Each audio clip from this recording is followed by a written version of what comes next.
nobody knew anything about it. And then suddenly you start to find more and more and more information.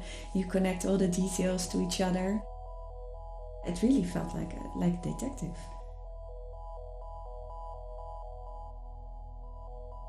My name is Santje Pander. I did master restoration at the University of Amsterdam, restoration and conservation of cultural heritage. And now I'm doing the postmaster conservation and restoration. Maybe I have to start at the beginning then. So you have this press room. It was designed by Gerrita Rietvelda in 1958 for the UNESCO headquarters in Paris. All countries contributed to this building and they all sent in art and interiors. So from the Netherlands there was the press room. It was just one large room where the press was working on many different tasks. The floor plan was divided into geometrical shapes. There was linoleum, he placed it on the floor and on the tables.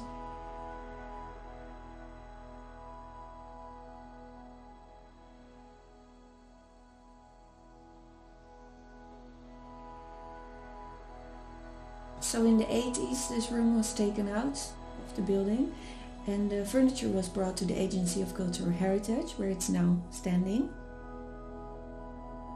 Because this floor was such an important element in the interior, it was the question if you can remake this floor. But the floor is missing, the interior is missing, the walls are missing, so what do you have exactly? You want to actually recreate this unity that was created by Rietveld. How should you do this? You have photographs, historic photographs from just after it was finished. But those photographs were probably first taken in black and white because on the different photographs, the blue, the green and the grey, they were mixed up. They were colored. So you still don't know what it actually looked like. There are architectural drawings, but they show the situation before it was executed. It doesn't show the situation as it was executed. On the archival drawings, there were numbers and they referred to historic catalogues of linoleum comedy. I could look into all those historic catalogues and I could check from every year which linoleum designs were produced. Finally, I could see which colors were actually used. It really came alive.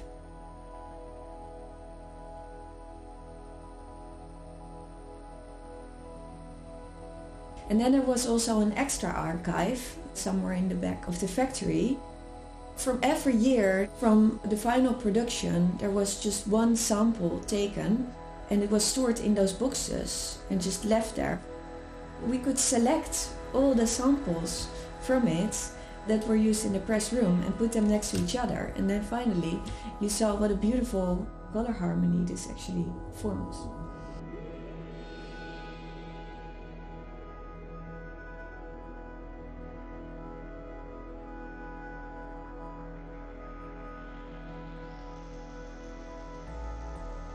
But then it's still a question if it actually looked like these samples as well, because if you have only fragments, it's really hard to see what the effect would be in a large interior.